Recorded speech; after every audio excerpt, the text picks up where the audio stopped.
Euzubillahimineşşeytanirracim. Bismillahirrahmanirrahim. Allah'a hamd, Resulüne salatu ve selam olsun. Değerli kardeşlerim, İslam'da büyük günahlardan bir tanesi de iftiradır. O yüzden biz Müslümanlar olarak her konuştuğumuza, her söylediğimize dikkat etmeliyiz. Bugün Müslümanların en çok müptela oldukları büyük günahlardan bir tanesi olan iftira konusunu kısaca ele alayım. 7 büyük günahtan biri olan iftira, belasına, fitnesine, Müslümanların nasıl düçar olduklarını anlamak mümkün değil. Her duyduğuna inanmak, ağza gelen her şeyi anlatmak, hele ispatı mümkün olmayan bazı sıfatlarla Müslümanı rencide etmek artık günümüzde adet haline gelmiştir. Mümin ilm zamanında da hiddet zamanında da Kur'an ölçüsünü elden bırakmaması gerekir. Kur'an-ı Kerim diğer konularda olduğu gibi bu konuda da çok hassastır. Önce ilgili ayetlere bir bakalım. Nisa suresinin 112. ayetinde mealen kim ki kasıtlı veya kasıtsız bir günah kazanır da sonra onu bir suçsuzun üzerine atarsa muhakkak ki büyük bir iftira ve apaçık bir günah işlenmiş olur. Yine Nisa suresinin 4 ve 5. ayetlerinde de Cenab-ı Allah namuslu kadınlara zina isnadında bulunup sonra bunu ispat için 4 şahit getirmeyenlere 80'er sopa vurun ve artık onların şahitliğini hiçbir zaman kabul etmeyin. Onlar tamamen günahkardırlar.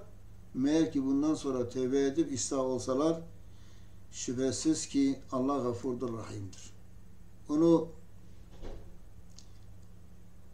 daha sonra yine izah edeceğim ama çok insan böyle hanımlar hakkında kötü söz söylüyor. İşte şu fahişeyi, şu kahpeyi gördün mü, şu fahişedir, şu kahpedir. Böyle bir söz söylediğin zaman onu 4 tane şahitle ispat etmen gerekiyor. Yoksa senin şahitliğin bitiyor. Nisa suresinin 19. ayetinde de yine mealen müminler arasında kötülüğün ve hayasızlığın yayılmasını arzu edenlere işte onlara dünya ve ahirette can yakıcı bir azap vardır ve Allah bilir siz bilemezsiniz diyor. Nisa suresinin 23-24. ayetlerinde de iffetli ve kötülükten habersiz mümin kadınlara iftira atanlar dünyada da ahirette de lanetlenmişlerdir ve onlar için büyük bir azap vardır. O gün kendi dilleri, elleri ve ayakları yapmış oldukları şeylere şahitlik edecektir. Evet. Hucurat'ın 6. ayetinde de ey iman edenler, eğer bir fasık size bir haber getirirse onun doğruluğunu araştırın. Yoksa bilmeden bir topluluğa kötülük edersiniz de sonra yaptığınıza pişman olursunuz. Böyle söz getiren herkese, bize habere veren herkese inanmamamız gerekiyor. Önce araştırmamız lazım. Eğer konuşan bir insan çok sağlamsa, gerçek bir müminse, yalan konuştuğu duyulmamışsa o zaman inansak bunun bir yolu vardır. Ama herkese inanılmaz. Rivayet edildiğine göre Hazreti Muhammed Aleyhisselam bir gün Velid bin Ukbe'yi Beni Mustalik kabilesine zekat memuru olarak göndermişti. Velid bunlarla arasında önceden var olan bir husumetten, düşmanlıktan dolayı korkuya kapılmış, oraya gitmeden yarı yoldan dönmüştü. Üstelik Hazreti Peygamber'e de gelerek Beni Mustalik kabilesinin dinden çıktığını, irtidat ettiğini, zekat vermediklerini duyurmuştu. Yani Peygamber'e yalan söylemişti. Bunun üzerine Hazreti Peygamber onlara öfkelenmiş, savaşmayı bile tasarlamış. Aynı zamanda Halid bin Velid'i de durumu incelemek üzere göndermişti. Bakın Peygamber Aleyhisselam'ın dikkatine. Gönderdiği memura hem inanıyor hem de doğru olup olmadığını araştırıyor. Halit incelemeleri sonunda Beni Mustalık'ın ezan okuyup namaz kıldıklarını ve zekatlarını da teslim ettiklerini Hazreti Peygamber'e bildirmişti.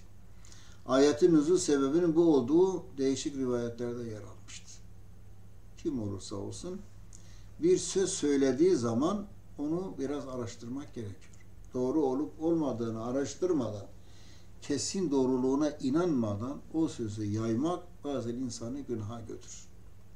Kalem suresinin 10-16. ayetlerinde ise Cenab-ı Allah şöyle buyuruyor. Ey Resulüm, alabildiğine yemin eden, aşağılık, daima kusur arayıp kınayan, durmadan laf götürüp getiren, iyiliği hep engelleyen, mütecaviz, günaha dadanmış, kaba ve haşin, bütün bunlardan sonra bir de soysuzlukla damgalanmış kimselerden hiçbirine mal ve oğulları vardır diye sakın boyun eğme. Ona ayetlerimiz okunduğu zaman o öncekilerin masallarıdır der.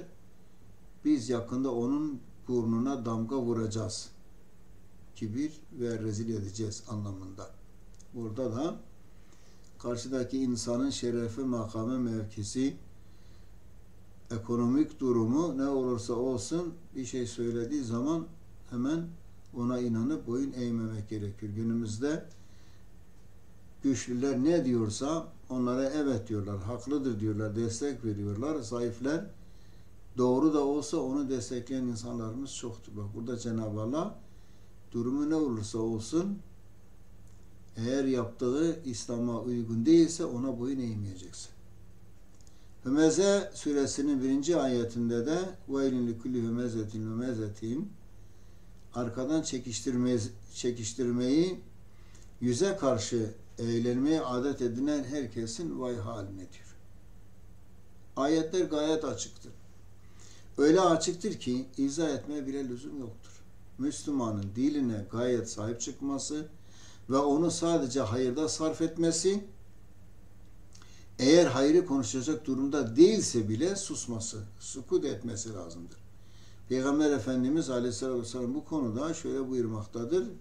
Men kâne yu'minu billahi vel yevmil âhiri felyakul hayren ev liyesmut. Kim ki Allah'a ve ahiret gününe inanıyorsa ya doğruyu konuşsun ya da sukut etsin. Her ağza geleni salıvermek, mümin kardeşleri hakkında ileri geri konuşmak Müslümanın sıfatı değildir, olamaz. Çamuru at tutmasa isi kalır türden hareket İslam'la bağdaşmaz. Müslüman her söylediğini ispat etmek zorundadır. Yoksa hem bu dünyada hem de ahirette azapların en ağırına düçar olur. Bir topluma olan kininiz sizi adaletsizliğe sürüklemesin emrini hiç unutmamak gerekir. Ayet-i Kerim. Ayetlere bakılırsa Cenab-ı Allah'ın iftira edenler hakkında söz ve hükmü de çok ağırdır. Şöyle ki işlemiş olduğun günahı hiçbir surette başkasına mal edemez, onun üzerine atamaz. 2. İffetli kadınlara zina isnadında bulunamazsın. Aksi takdirde bu iddianı şahitliği kabul olunan büyük günah işlemeyen, ibadetini yerine getiren, sahih itikada sahip, mürüvvetini muhafaza eden, yani şahitliği kabul olan insan bunlardır. Böyle 4 tane şahitle ispat etmek zorundasın o iftiranı. Doğru olsa da ispat edemediğin takdirde sen yalancı duruma düşmüş olursun. Ve ebediyen şahitliğin kabul olmaz. 3. Müslümanlar arasında kötülüğü ve hayasızlığı yapamayacağın gibi bunu arzu bile edemezsin. 4. İffetli kadınlara iftira ettiğin takdirde Allahu Teala tarafından lanetlenirsin. 5. Her duyduğuna inanmayacaksın. Haberin doğruluğunu araştırmak zorundasın. Yoksa bir Müslüman topluma zarar verir, rezil ve pişman olursun. 6. Yalan yere yemin etmeyecek, alçalmayacak, başkasının kusurlarını araştırmayacak. Gerçek mümin ancak kendi kusurlarını araştırabilir. Ve laf götürüp getirmeyeceksin. 7. iyiliği engellemeyecek, mütecaviz, saldırgan olmayacak ve günaha dadanmayacaksın. 8. Kaba, haşin ve soysuzlukla damgalanmışlardan olmayacak ve onlara da boyun eğmeyeceksin. 9. Kibrini kıracak tam bir teslimiyetle Kur'an'a teslim olacaksın. Ayetleri kulak ardı etmeyeceksin. 10. Hiç kimseyi arkadan çekiştirmeyecek ve yüzüne karşı da alaylı bir şekilde onunla eğlenmeyeceksin. Yoksa Cenab-ı Allah katında müfteri duruma düşer, burnun sürtülecek ve rezil ve rüsvay olacaksın. Değerli kardeşlerim, işte az önce mealini okudum ayetlerden, kısaca çıkarttığımız 10 maddelik konu böyle. Bu şekilde kendimizi her türlü iftiradan muhafaza etmemiz gerekmektedir. Her dediğini konuşmayacaksın, her duyduğunu konuşmayacaksın, her duyduğuna inanmayacaksın, diline sahip olacaksın. Bir insan günah işlemiş olsa bile onu rezil etmek amacıyla toplumda söylemeyeceksin. Bunu ancak şahitlerle ispat ettiğin takdirde söyleyebilirsin. Yoksa sen şüpheli duruma düşersin, yalancı duruma düşersin.